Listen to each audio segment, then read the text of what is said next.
Assalamualaikum warahmatullahi wabarakatuh. Perkenalkan kami dari kelompok 6 kelas 10 MIPA 5 yang beranggotakan Afandika F absen 1, Deva Melin S absen 19, Maulana Ridha absen 21. Ingin mempresentasikan Kerajaan Banjar dan Pontianak. Kami akan membahas tentang Kerajaan Banjar. Letak Kerajaan Banjar adalah sebuah kesultanan. Wilayahnya saat ini termasuk ke dalam Provinsi Kalimantan Selatan, Indonesia. Wilayah Banjar yang lebih luas terbentang dari Tanjung Sambar sampai Tanjung Aru. Kesultanan ini semula beribu kota di Banjarmasin, kemudian dipindahkan ke beberapa tempat dan terakhir di Martapura. Proses Islam masuk di Kerajaan Banjar. Hasil penelitian menunjukkan bahwa awal masuknya pengaruh agama Islam di Banjarmasin pada abad ke-15 melalui jalur perdagangan. Pengaruh Islam ini dibawa oleh pedagang-pedagang Muslim seperti Raden Paku. Penerimaan agama ini terjadi pada masa pemerintahan Pangeran Samudra dan kemudian bergelar Sultan Suryansyah. Sistem pemerintahan pada Kerajaan Banjar. Sistem pemerintahan Banjar mirip dengan sistem kesultanan di Jawa yang mana keraton merupakan miniatur kosmis yang raja atau sultan sebagai pusatnya. Raja diganti oleh putranya, sedangkan jabatan Mangkubumi atau jabatan tertinggi setelah raja diputuskan dari rakyat biasa yang mempunyai jasa besar terhadap kerajaan. Sosial budaya. Dalam masyarakat Banjar terdapat susunan dan peranan sosial yang berbentuk segitiga piramid. Lapisan teratas adalah golongan penguasa yang merupakan golongan minoritas. Golongan ini terdiri dari kaum bangsawan, keluarga raja. Lapisan tengah diisi oleh para pemuka agama yang mengurusi masalah hukum keagamaan dalam kerajaan. Sementara golongan mayoritas diisi oleh petani, nelayan, pedagang, dan lain sebagainya. Orang-orang Banjar terdiri dari 3 golongan, yaitu kelompok Banjar Muara atau suku Ngaju, kelompok Banjar Batang Banyu, suku Maanyan, dan kelompok Banjar Hulu, suku Bukit. Dalam setiap kurun sejarah, kebudayaan Banjar mengalami pergeseran dan perubahan hingga coraknya berbeda dari zaman ke zaman. Ini merupakan manifestasi dari cara berpikir sekelompok manusia di daerah ini dalam suatu kurun waktu tertentu. Ekonomi di Kerajaan Banjar. Kalimantan Selatan memiliki perairan yang strategis sebagai lalu lintas perdagangan. Perdagangan di Banjarmasin pada permulaan abad ke-17 Masehi dimonopoli golongan Tionghoa. Kuatnya penarikan lada dari mereka untuk perdagangan ke Tiongkok mengakibatkan penanaman lada di Banjarmasin menjadi besar sekali. Perahu-perahu Tiongkok datang ke Banjarmasin membawa barang-barangnya berupa barang-barang pecah belah dan pulang kembali membawa lada. Pada masa puncak kemakmuran di permulaan abad ke-18 Masehi, hasil rata-rata tiap tahunnya mencapai 12 buah perahu Tiongkok yang datang ke Banjarmasin. Dalam perdagangan lada merupakan komoditi ekspor terbesar dalam Kerajaan Banjar. Perkembangan perdagangan ini menyebabkan terjadinya perubahan-perubahan politik pemerintahan. Para penguasa sebagai the ruling class berusaha menguasai tanah yang lebih luas dalam bentuk tanah apanage, yaitu tanah yang hasilnya dipungut oleh keluarga raja dan dijadikan wilayah penguasaan penanaman lada. Besarnya perdagangan lada menyebabkan melimpahnya kekayaan bagi golongan politikus dan pedagang, karena mereka memiliki kekuasaan penuh yang tidak dimiliki oleh rakyat awam. Dalam Kerajaan Banjar, pajak merupakan penghasilan terbesar dan sangat penting untuk pajak uang kepala, sewa tanah, pajak perahu, pajak penghasilan intan dan emas.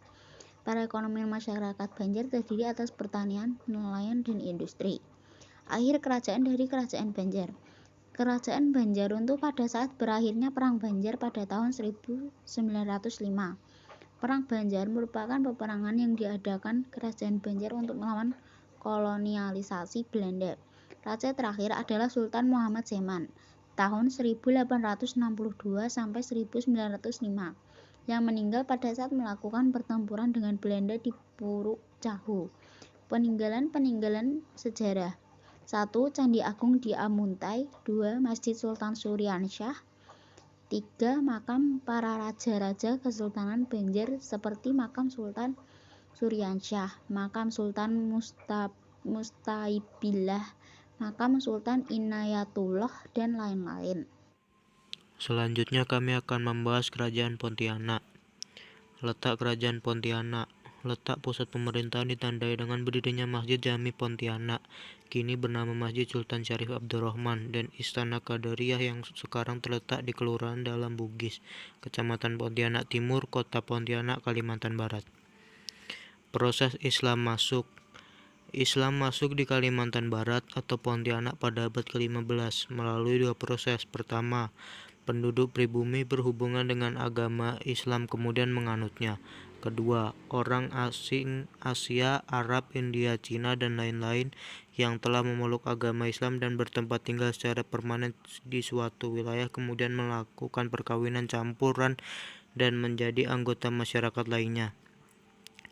Seperti pada Kerajaan Tanjung Pura, Sambas, Manpawah, Kubu, Pontianak, dan lainnya. Faktor lainnya, Islam mudah diterima oleh masyarakat Kalimantan karena dilakukan melalui perkawinan, perdagangan, dakwah, kekuasaan, dan kesenian.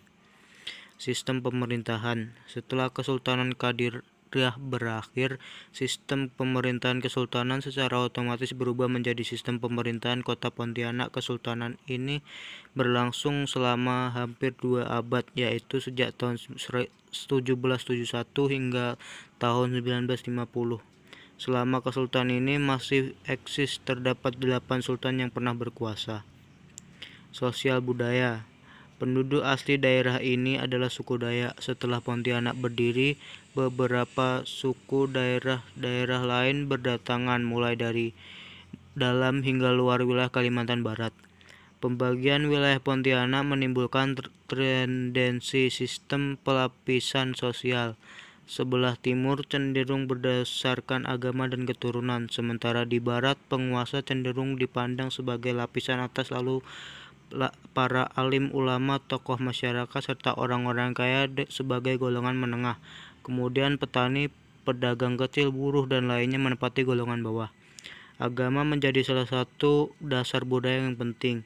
Sebagai koridor dalam melaksanakan hidup, unsur ini sangat penting bagi masyarakat lokal agar kebahagiaan material dan spiritual dapat tercapai. Sebagian besar penduduk kota dan pedesaan di Kalimantan Barat beragama Islam.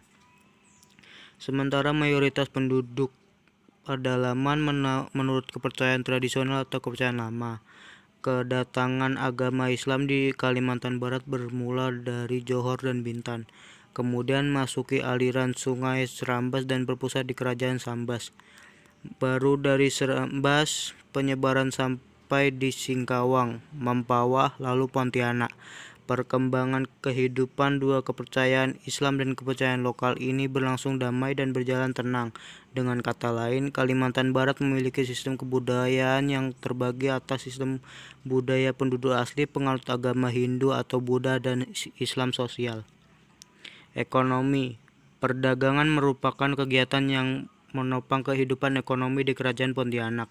Kegiatan perdagangan berkembang pesat karena letak Pontianak yang berada di persimpangan 3 sungai. Pontianak juga membuka pelabuhan sebagai tempat interaksi dengan pedagang luar.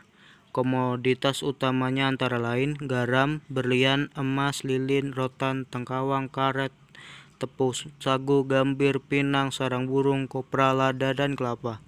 Pontianak memiliki hubungan dengan yang luas selain dengan VOC. Pedagang Pontianak melakukan hubungan dagang dengan pedagang dari berbagai daerah. Kerajaan Pontianak kemudian menerapkan pajak bagi pedagang dari luar daerah yang berdagang di Pontianak. Tidak sedikit dari para pendatang yang kemudian bermukim di Pontianak. Mereka mendirikan perkampungan untuk bermukim sehingga nama-nama perkampungan itu lebih menunjukkan ciri ras dan etnis. Akhir kerajaan. Kerajaan Pontianak runtuh pada saat kepemimpinan Sultan Syarif Muhammad sedang redup. Pada saat itu pula, bala tentara Kekaisaran Jepang yang datang ke Pontianak sekitar 1942 bersekutu dengan Belanda dan menghancurkan kerajaan. Peninggalan Kerajaan Pontianak. 1. Keraton Kadriah. 2. Keraton Agung Pontianak atau Masjid Sultan Syarif Abdurrahman. 3. Makam Batu Layang. Sekian presentasi dari kelompok kami. Terima kasih. Wassalamualaikum warahmatullahi wabarakatuh.